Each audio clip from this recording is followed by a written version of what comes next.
When you think of a detective story, what comes to mind? I think about the mysteries that aren't as easy to solve. Locked room murders are some of my favorites. That's what we're talking about today in Case 3, the Idle Locked Room Murder Case.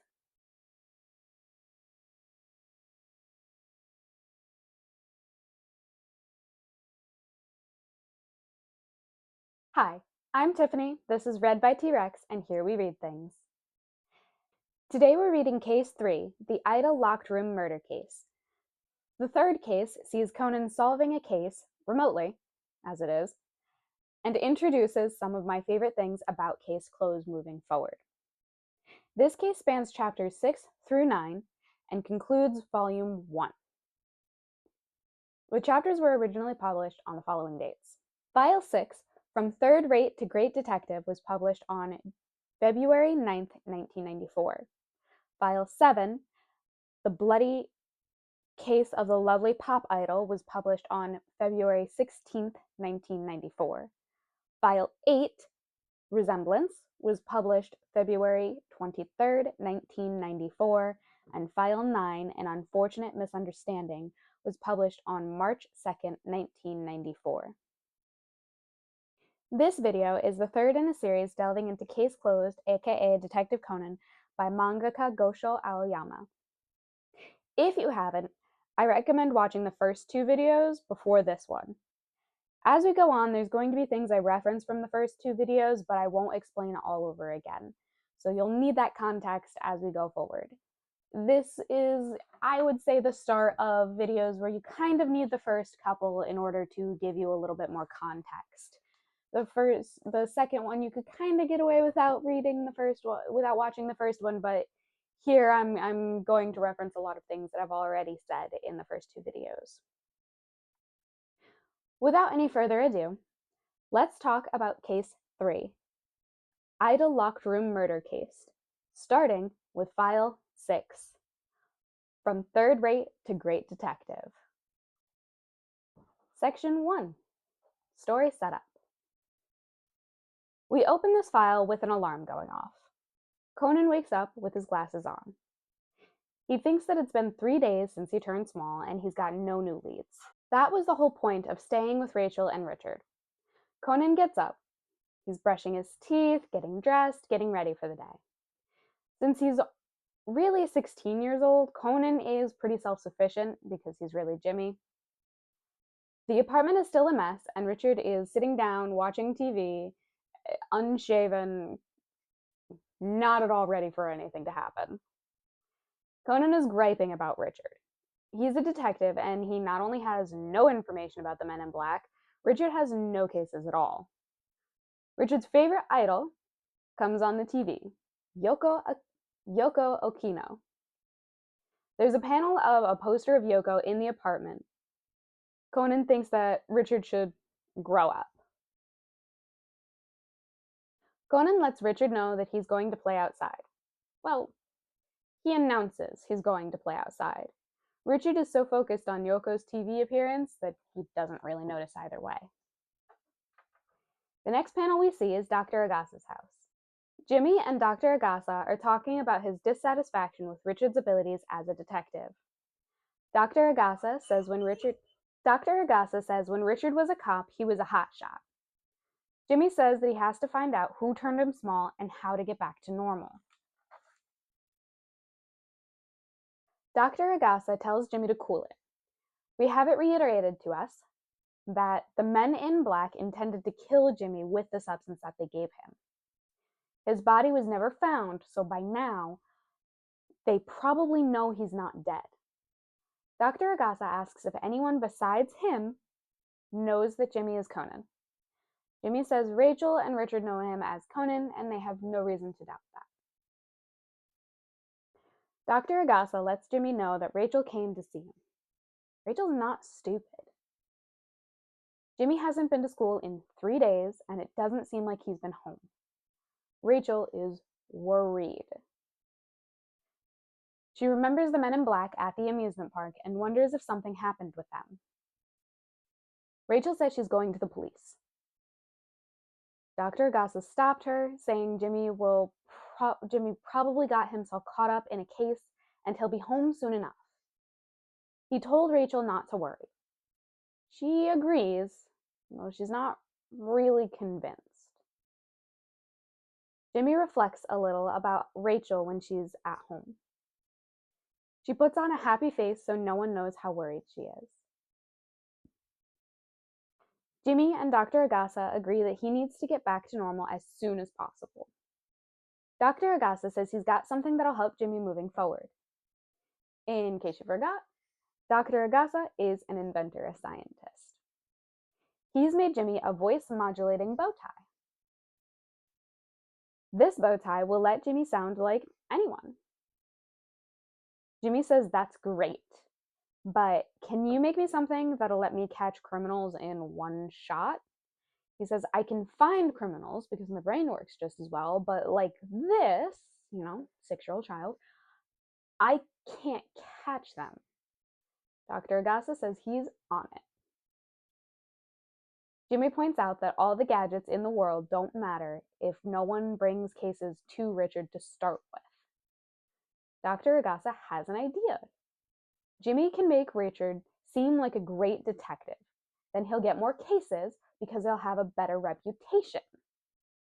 Jimmy is doubtful. We see Conan returning home to Richard and Rachel. Rachel is getting ready to make dinner. Richard is sleeping in front of the TV.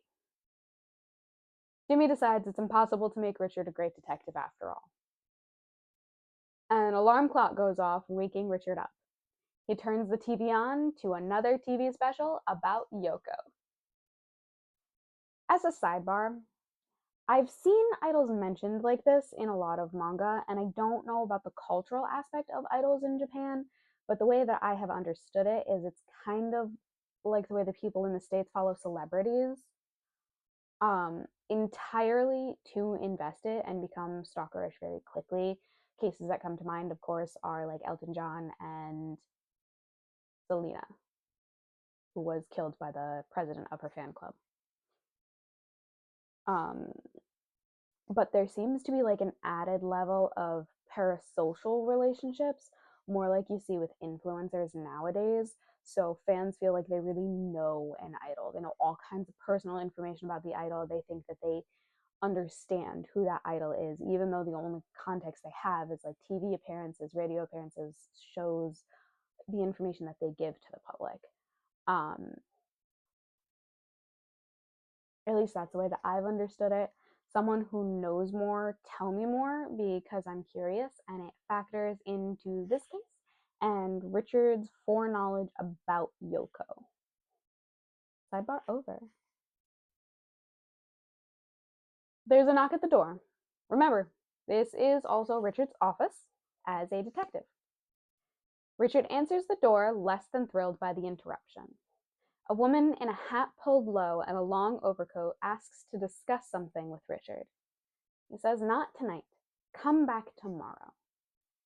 As he finishes the sentence, he has a realization and turns back to the mysterious woman.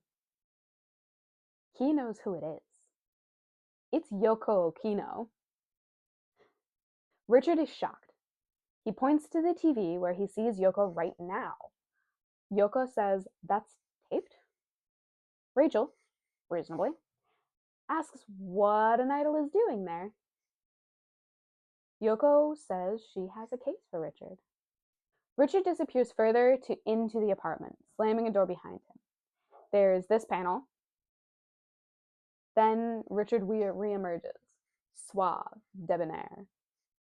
Next, we see Richard and Yoko sitting at the table with some tea, served by my fave Rachel. Yoko has a stalker. Originally, she thought it could have been a tabloid reporter, I'm assuming like the paparazzi, but the stalker's actions made Yoko think that it wasn't a reporter. Yoko has come home to her furniture being rearranged. She's getting sent photos taken without her knowledge in the mail, phone calls with no one on the other end, and just last night she was chased. Yoko is too terrified to sleep at night. The man standing with Yoko asks that Richard not contact the police to preserve Yoko's reputation. Who is this? Yoko's manager. Eiichi Yamagishi. He gives Richard a business card. Richard asks no follow-up questions and agrees for the case to be kept confidential. Richard has Yoko write down her contact info, phone number, and address on one piece of paper. He pulls out a second and requests an autograph signed to Richard. Yoko does that. We get an amazing panel of Richard holding up the autograph and calling himself great. Everything will be fine, he says. No one will lay a finger on Miss Yoko. He says, first, I have to see your room.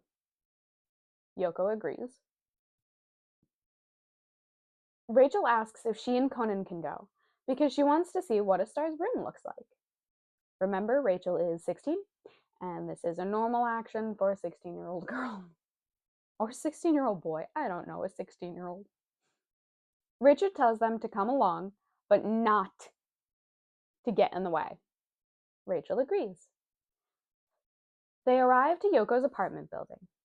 Yamagishi reminds Richard to be quiet because no one is supposed to know Yoko lives there.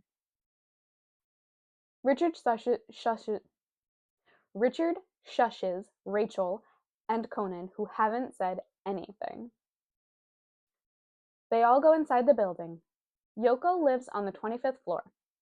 She unlocks the door while Richard, Rachel, and Conan marvel at the view. Section 2. The Mystery. Yoko stops in the doorway, shocked and horrified. Everyone clocks in. Something is wrong. Richard reacts first, flinging the door open the rest of the way, and they all see what's inside. Someone's been murdered. File 7. The Bloody Case of the Lovely Pop Idol. Opens with Yoko screaming, Richard opening the door, and then the title page. A 2-page spread, which is beautifully and gruesomely laid out to show the murder victim in the midground, Conan in the foreground, and in the background is everybody in the doorway, Rachel, Richard, Conan, Yoko, and Yamagishi. Richard says that they have to call the police. Yamagishi is a little worried about a scandal and asks Richard not to call the police. Richard initially agrees to keep things quiet, and then he blows up. This is a murder. He sends Rachel to call the police. We cut to the police being at the scene. There's cars, officers, forensic people, looky-loos, and Inspector McGuire. Before we continue, let's break down Section 3. Who's in the story? Section 3.1 are recurring characters. We have our usual suspects. We have Jimmy Kudo, also known as Conan Edogawa. We have Rachel Moore. I had to think about what their last name is.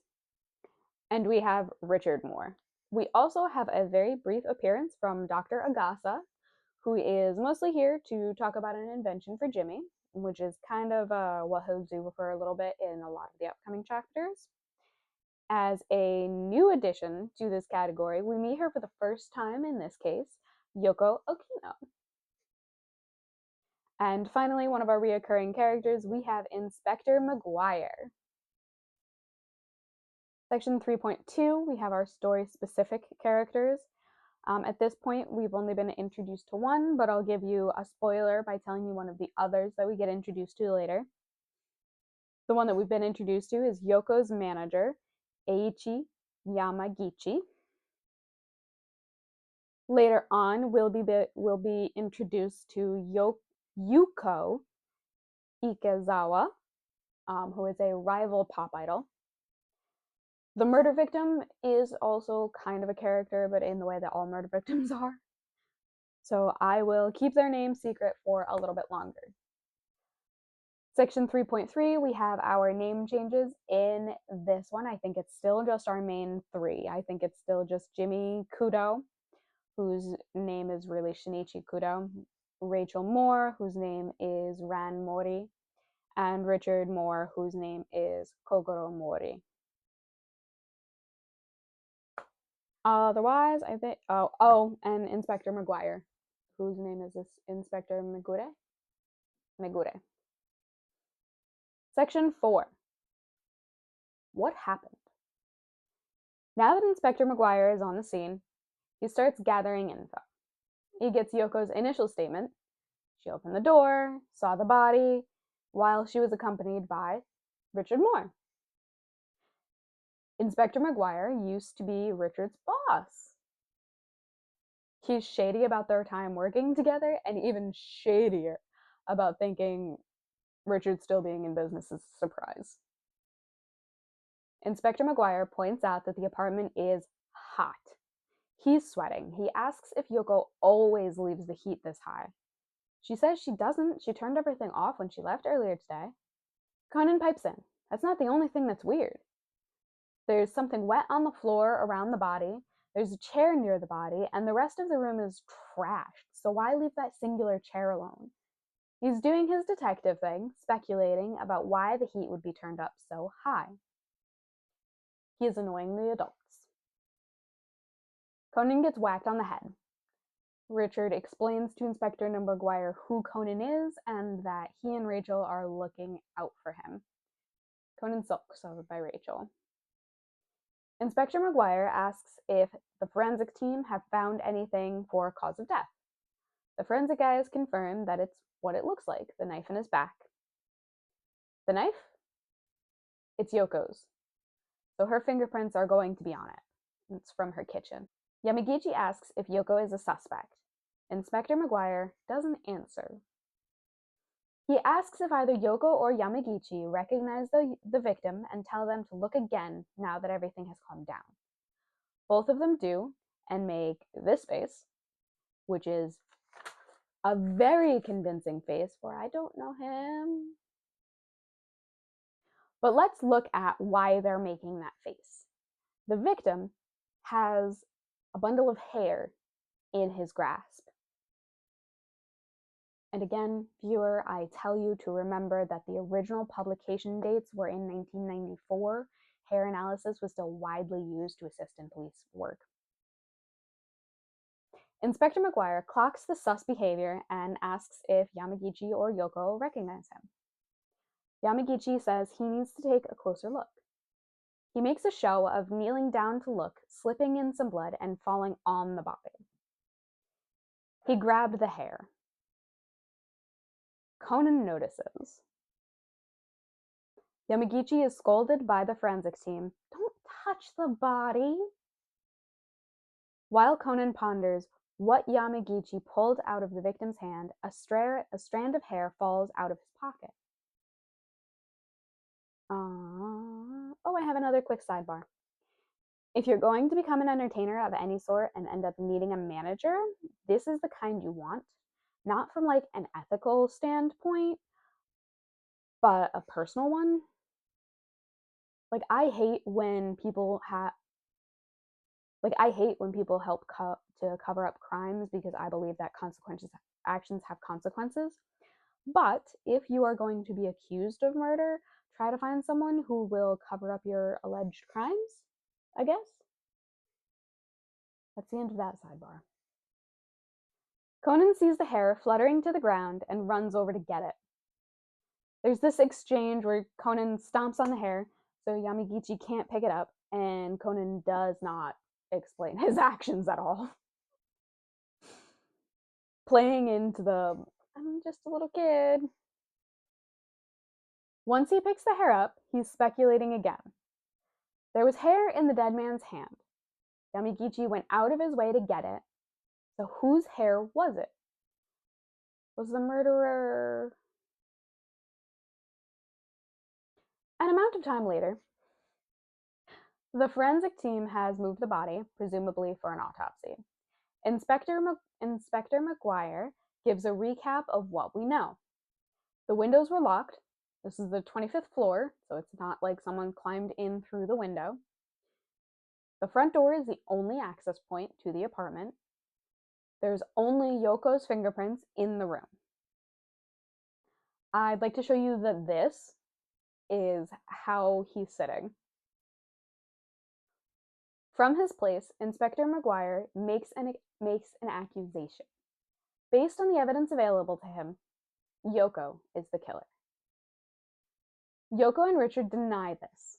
She didn't kill anyone. She would never. Richard asks why she would go through the trouble of hiring him if she killed someone. Inspector McGuire points out that criminals can hire a detective to make themselves appear innocent. Conan butts in, asking about spare keys. Rachel shushes him. Yoko says that the only spare key she has ever made is for Yamagichi. Richard immediately points the finger at Yamagichi. He starts theorizing that Yoko dumped him and Yamagichi framed Yoko for murder as revenge. Inspector McGuire asks what evidence Richard has to say it wasn't Yoko. We find out Richard's source? Vibes, and vibes alone.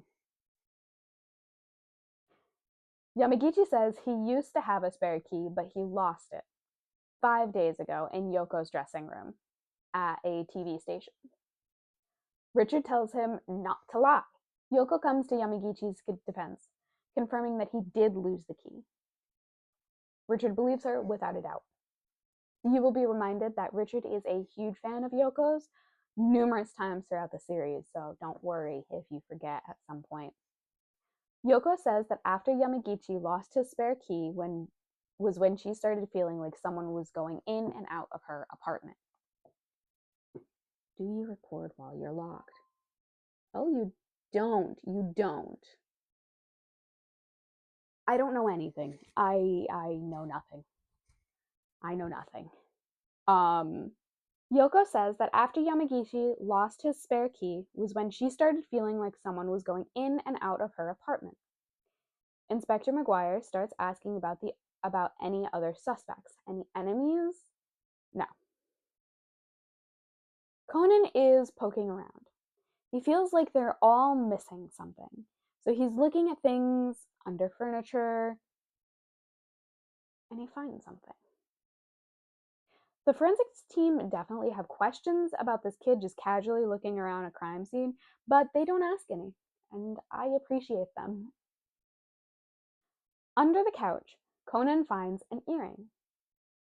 He does the right thing and tries to tell Inspector McGuire about it. He gets shooed away pretty immediately. Then he realizes he just needs to sound like an adult. He fiddles with his bow tie and hides behind the couch. Then he tells Inspector McGuire in an adult's voice about his find. Inspector McGuire looks under the sofa and finds the earring. Yoko is able to identify it as Yuko's earring. Who is Yuko? An idol that debuted the same year that Yoko did. They've worked together, so Yoko has seen Yuko wearing the earring. But why is it here? Yamagichi says that Yuko and Yoko were both auditioning for the lead role in a soap opera.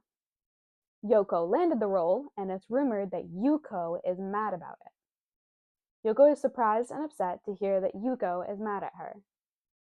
Richard says, without pausing, Yuko is the killer. He tells some police that are just standing there to go and arrest her. Inspector McGuire, the police's actual boss, asks the cop to bring Yuko to the apartment. We get a glimpse inside everyone's head. Like, what are they thinking in this moment? Richard is now convinced that Yuko Ikezawa is the killer. Inspector McGuire thinks that it's Yoko Okino, but wonders why she would do it. Conan thinks Yamagichi has been acting suspicious, but doesn't know if he killed someone. We see Jimmy as a figure behind Conan, or himself.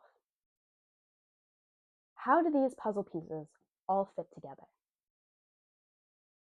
File 8, Resemblance. We open File 8 with Yuko in Yoko's apartment. Yuko says she did hate Yoko for landing the the lead role, but points out that the murder was in Yoko's apartment, not hers. Yuko says it makes sense for Yoko to be the killer. Richard is unreasonably mad. Inspector McGuire confirms that Yuko is correct. We get a brief recap of the case so far. The murder weapon was a kitchen knife from Yoko's kitchen, has Yoko's fingerprints on it, and the room is impossible to get into without a key. Yoko is the most natural subject. Yoko is the most natural suspect. Yuko says that she's obviously innocent. On top of that, this is her first time in Yoko's apartment. Richard hits her with, "If you've never been here, why is your earring here?" Yuko says she lost the earring.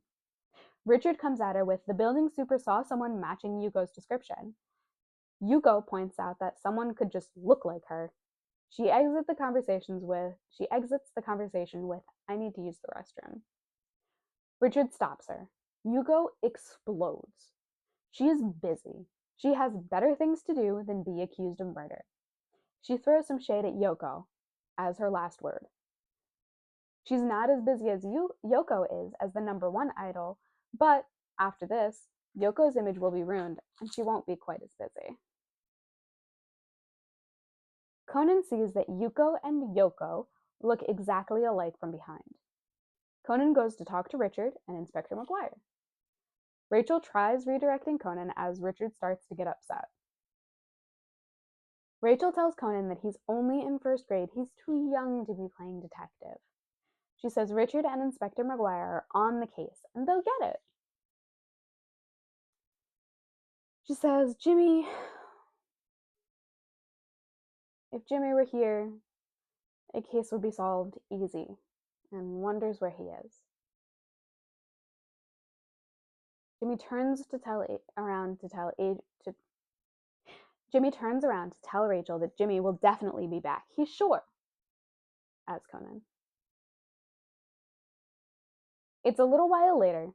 Richard is still accusing Yuko. Yuko says she's never been in the apartment, she didn't do it. But her earring, she lost it. Or maybe Yuko stole it. While talking, Yuko uses this fancy lighter that I will put up on screen to light her cigarette. Conan puts on a little show, saying he had no idea it was a lighter until Yuko used it. After that, he asks where the bathroom is. Inspector McGuire picks up what Jimmy is putting down. It's supposedly Yuko's first time in Yoko's apartment. How does she know that the Statue of Liberty is a lighter? How does she know where the bathroom is? She tries to defend herself, but Richard and Inspector McGuire aren't buying it. Yuko has been in the apartment. She's lying about it. She killed the victim. Yuko finally spills. She didn't kill him. She didn't kill him, she only fought him off. Inspector McGuire and Richard confirm that Yuko was attacked in Yoko's apartment. Yuko says that she stole the spare key. She's been sneaking in, making the prank phone calls, sending the photos that she took in secret, and she snuck in to find something to use against Yoko to cause a scandal.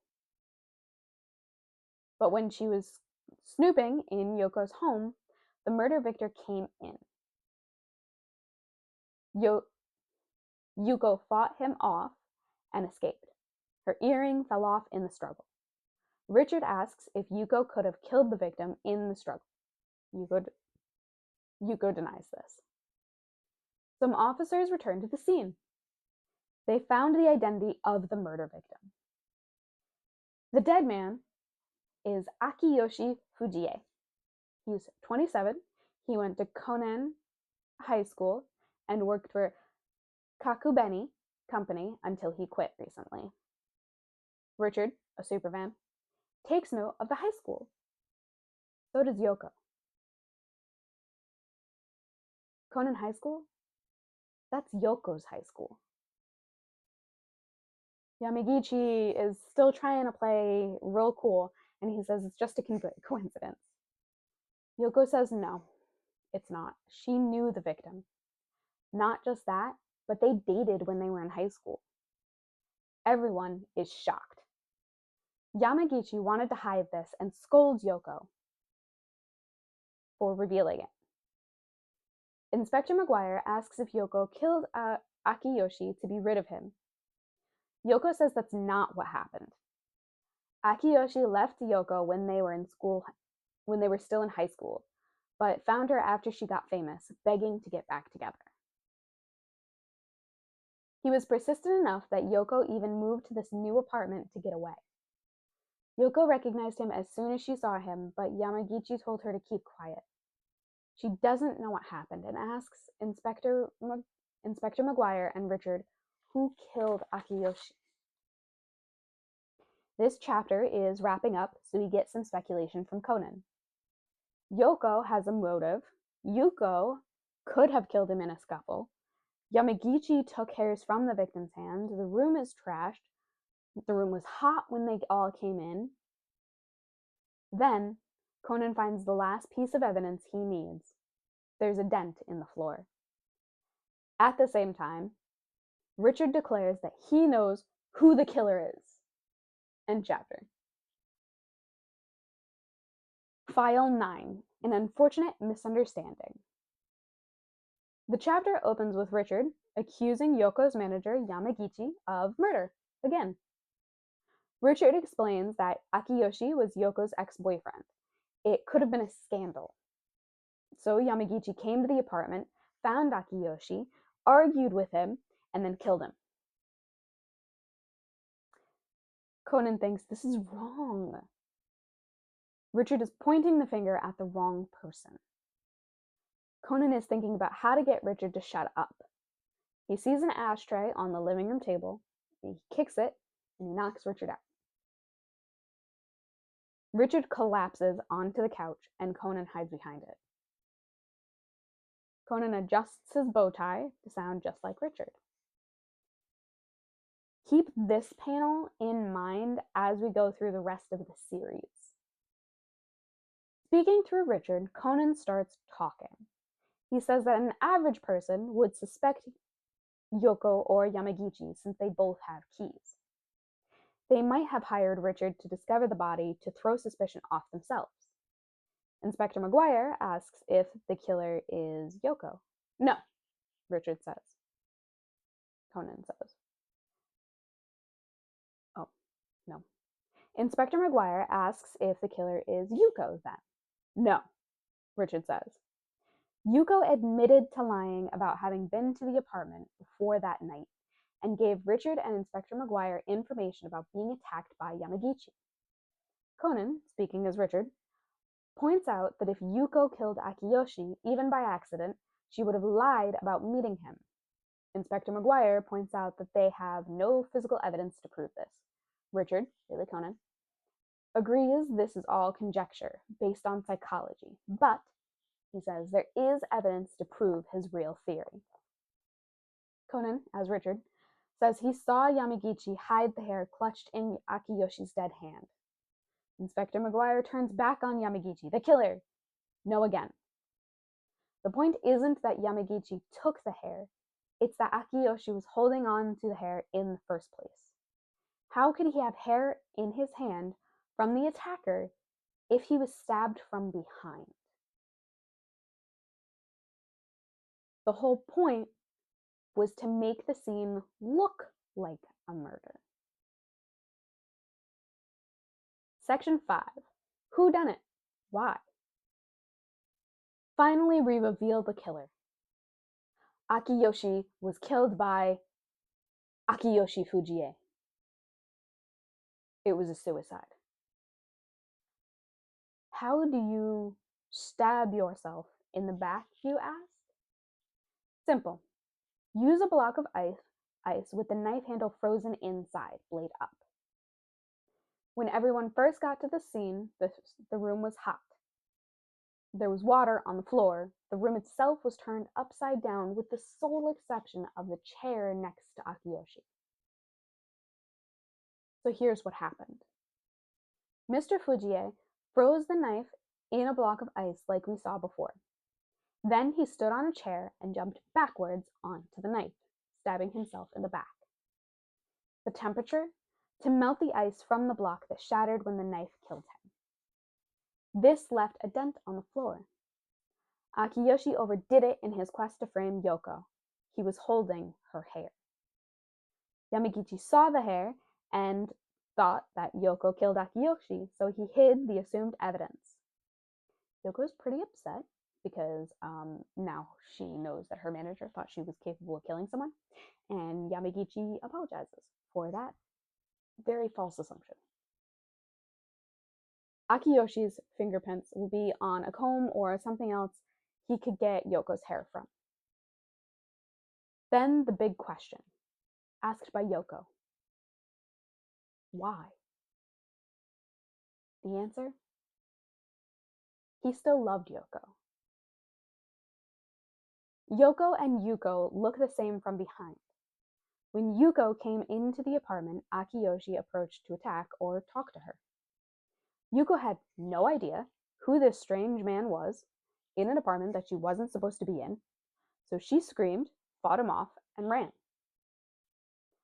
Akiyoshi thought he was being rejected by Yoko yet again. In his despair, he decided to kill himself and frame Yoko for it. But he broke up with Yoko, so why does he get to be that upset? Except Yamagichi was the one that told Akiyoshi to break up with Yoko. Yoko is devastated by this news. The unnamed police officers come back. When did they leave? Where did they go? They found a very convenient journal in Akiyoshi's apartment. Akiyoshi wrote about regret that he broke up with Yoko and wanting her back, even if it means the end of her career. A somber moment falls over the room. Richard wakes back up, being praised by Inspector McGuire, saying he's a great detective. Conan is exhausted behind the couch. We cut to 3 days later. Rachel and Conan are walking home after probably grocery shopping. It looks like she's holding a bag of groceries. So, Richard says she has a new appreciation for Richard's skill as a detective.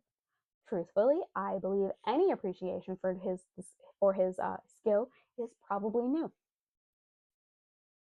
Rachel says Yoko didn't press any charges against Yuko for the trespassing. We see a TV over a store showing Yoko smiling and resilient in the face of everything she's gone through. Rachel begins to cry. She tells Conan that she's just not that tough. She's not as strong as Yoko is. She can't sleep at night because she's worried that Jimmy is missing. Conan, Jimmy himself, has nothing he can say. At home, Rachel sits alone on the couch worrying about Jimmy, wishing he could come home soon.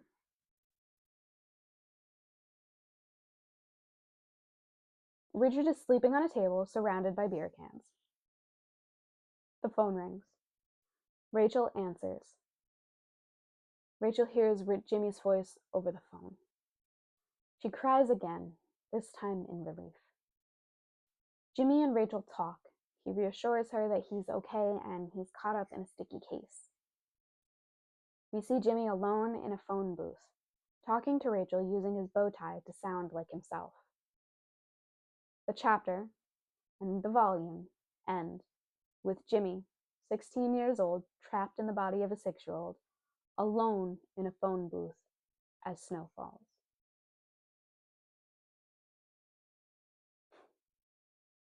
Section 6. Overarching plot details. We've come to the end of Volume 1, the first 3 cases in the Case Closed series. We've gone over Case 1, the roller coaster murder, Case 2, the kidnapped daughter, and Case 3, the idol locked room murder. Over the first 9 chapters, we've learned some things, So let's review. There is an organization of men in black.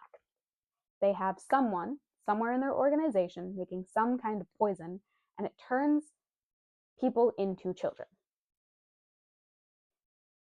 Next, Jimmy Kudo, genius teenage detective, has been turned into a child, and he goes by the alias Conan Edogawa. The only other person that knows Conan is Jimmy is Dr. Agasa. At this point in the series, Jimmy is alone.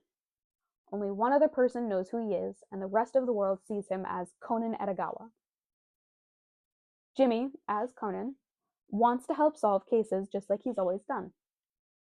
He's been creative so far, leading Richard and the police to the perpetrators of crimes. He now has a voice modulating bow tie to help him do this while he lays low. Rachel, Jimmy's childhood best friend, is worried about him. It's been 6 days so far, and she hasn't seen him at home or at school. The only confirmation she's gotten that he is okay is a phone call and some pretty vague reassurances from Dr. Agasa. Richard, Rachel's father, is a detective. He is low-key a loser. He's leaving all the housework to his teenage daughter. He doesn't really work. He doesn't really cook. He doesn't clean. He spends a lot of his days drinking and sleeping and watching TV to see his favorite idol. He's a detective, although he rarely has any cases. Jimmy, as Conan, is living with Rachel and Richard with the intent to use Richard's detective agency to find out who did this to him and how to get back to normal. It is currently not going well. At the end of Volume 1, it's been a week. So we have the initial day that Jimmy went missing, 3 days after that he wasn't at school or at home, and 3 more days after the solving of the third case. So that's like 7 days in total. I will try to keep track of time as best as I can as the series goes on. It's not always specifically listed, 3 days, 3 days later, and I do not necessarily have a great sense of time to begin with. So we will see how that goes. That is currently the overarching plot that we have so far. It is a great setup. It is a magnificent beginning. Section 7, Character Development. My boy Jimmy needs a therapist. He is still struggling with the reality of being stuck in a child's body, unable to do anything or be taken seriously. We get the impression that he's starting to feel lonely with no one that he can really talk to about what's happening on an everyday basis. He has a way to sound like himself again, and his first thought is to call Rachel so she doesn't keep worrying. Jimmy is trapped in his circumstances, and he's trying to find a way back to his life. Jimmy is determined to make Richard a great detective so he can get information about the organization of the Men in Black, though he's doubtful that this is possible at all. My fave Rachel is mature for her age. She's doing the housework, taking care of a child, taking care of her dad, going to school, worrying about Jimmy, and still continuing to go to her club. Don't forget that she is a part of the karate club, the captain, I believe.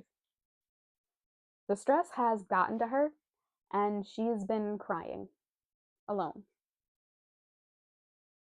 She gets a little relief from hearing Jimmy over the phone, genuinely any kind of confirmation that he's okay. Richard has not grown or learned anything. We see no character development in Richard in Volume 1. We learn backstory about Inspector McGuire. He is not a huge fan of Richard, and he is not looking forward to working with him moving forward. But otherwise, not a whole lot for Inspector McGuire either. Dr. Agasa shows up for a few scenes and then kind of fades into the background for a bit.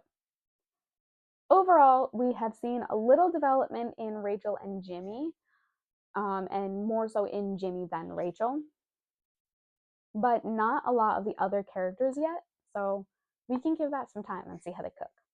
Yeah. Section 8, visual storytelling. There's some things that get established in this case that we see going forward, especially in relation to like speech boxes or speech bubbles. When Jimmy and Rachel are talking on the phone, the shapes of the speech bubbles change to tell you that it's a phone call and which one of them is talking. So if like Rachel's got the phone and we see Rachel, her speech bubble looks normal, and anything that Jimmy says is in a different shaped text box or speech bubble. When Jimmy is messing with the settings on the bow tie to change the voice, the text font changes to show you when he's making different voices. We'll see that again a couple of times throughout the series. Aoyama does a thing with his characters and his scenes that I really like personally, where the characters interact with something shocking, they see it first, we see their reactions, and then the camera like pans back to see what it is they're looking at. I think it gives a better feel for how the characters are acting in any given situation, and it gives them a little more depth. My top 5 favorite panels from this case: 5, Richard being suave; 4, the reactions to the murder, I should say; 3, Yoko and Yamagichi being totally suspicious; 2, Conan speaks as Richard. It's the 2 panels side by side I think are really cool. And my number 1 favorite from this case is our very last panel, Jimmy alone. Section 9, questions. Let's review our unanswered questions. Question number 1, who are the men in black? Still unanswered. Question number 2, what is the organization that they're from? Still unanswered. Question number 3, what is the goal of the organization? Still unanswered. Question number 5, does Jimmy get paid? Don't know that we'll ever know the answer to that. Question number 7, how did Inspector McGuire start working with Jimmy? I kind of paraphrased it so it was a little bit shorter for me to say. Question number 8, can you just pawn a child off? Question number 9, what do smokestacks belong to? Not really like a pressing question, but something that I will continue to ask because I don't know. Question number 10, is Rachel suspicious that Jimmy is Conan? Question number 11, where did Dr. Agasa come from? Question number 12, will Jimmy ever be normal again? In this case, I think we've answered question number 8, and the answer is apparently yes. You can just pawn off a child. If you lived in Japan in the 1990s, tell me what you think about that tidbit of information and its possible realism or unrealism. Otherwise, these questions are just going to follow us as we move forward. Some new questions that I have based on this case. Why did Richard stop being in the police force? Will Richard keep suffering head trauma so Conan can solve cases? Doesn't seem like he has a whole lot of brain to lose. What will Dr. Agasa invent next? Those are the questions that I have right now. Let me know if you have any other questions in the comments below. Finally, we have section 10, our conclusion. We've reached the end of volume 1 out of 99 current published volumes of Case Closed, which included cases 1, 2, and 3. We've met some recurring characters, established some of my favorite relationships, and seen some of Aoyama's talent. Not all of it. Again, I love Rachel, whose real name is Ran, so much. We focused a lot on Jimmy this volume, partially because he's the main character, and partially because we really need that good establishing base before we move forward.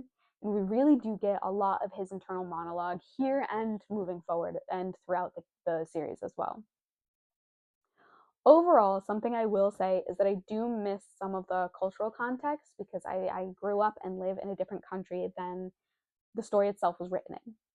So I will ask questions when I don't understand and add any kind of context that I might be able to provide when I can.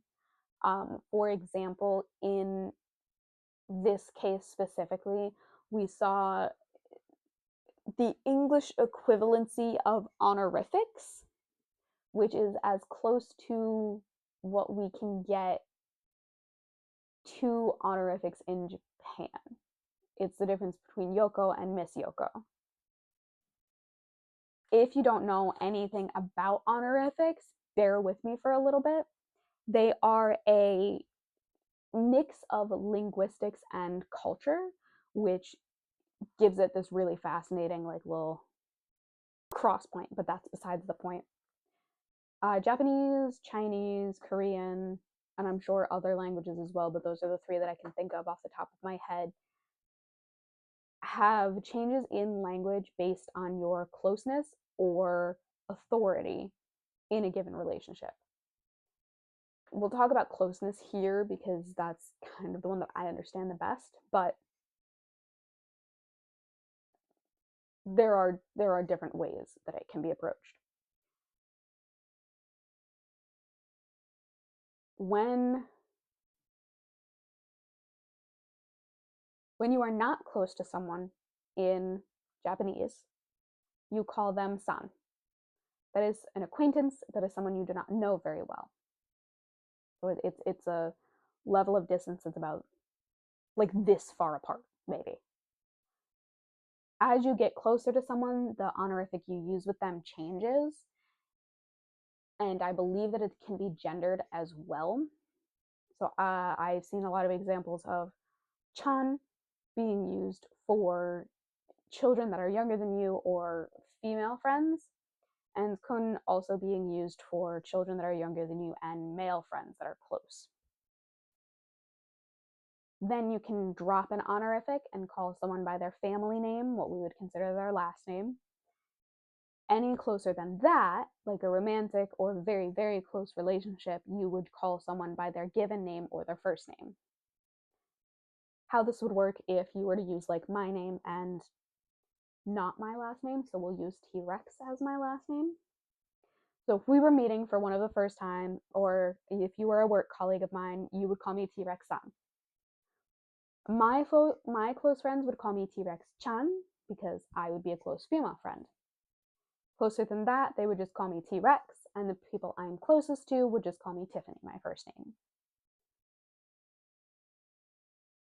That's kind of a very brief and basic example or explanation of honorifics. The problem is that there's no direct English equivalency, so you see it translated as like Miss Yoko, which would be Yoko-san.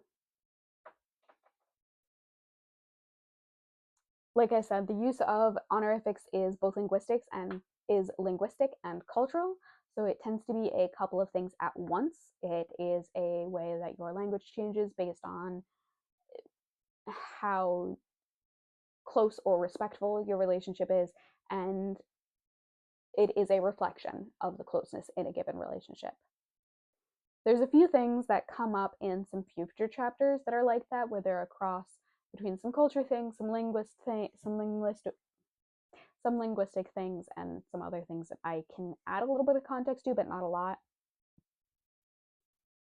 It isn't as easy to find that one-to-one translation for an honorific to an English equivalent because there is no English equivalent. Either way, this is the end of the video, so let's get ready to say goodbye. I'm Tiffany. This is Read by T-Rex, and here we read things. Today we read Case 3, Idle Locked Room Murder. Join me next time for the first case of Volume 2, Case 4, The Mystery Shadow.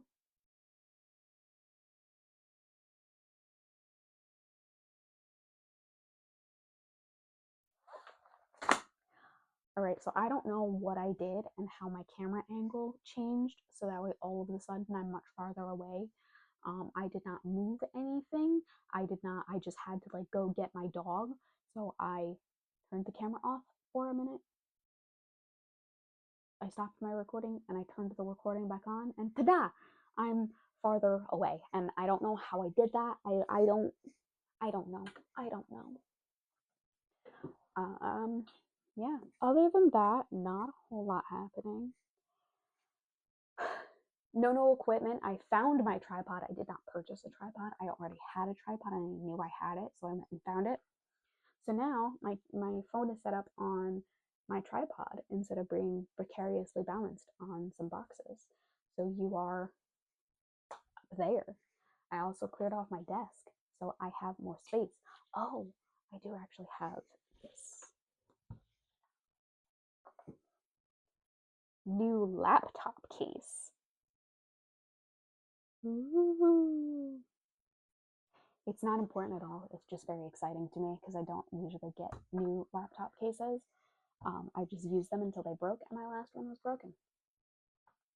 I do still record like on my laptop because it connects to my fancy little lapel mic, which has been on this whole time. Oh, thank God it's been on this whole time. If I get a better mic in the future, I will definitely show it off. But as of right now, this is what I have. $20 at Walmart. It connects to my computer. It doesn't connect to my phone because it's got the USB-C thing, and I don't have a USB-C thing on my phone because I don't want to change phones until I absolutely have to, which looks like it's going to be at some point in the future. Either way, if you like my randy little post outro things, you can feel free to keep watching to the end. Subscribe so I have followers. I think I have like 3, and I know who 2 of them are. Or 4, and I know who 2 of them are. Either way, I know like 50% of my follower base. And I know for a fact that one doesn't watch because it's my fiance. Bye!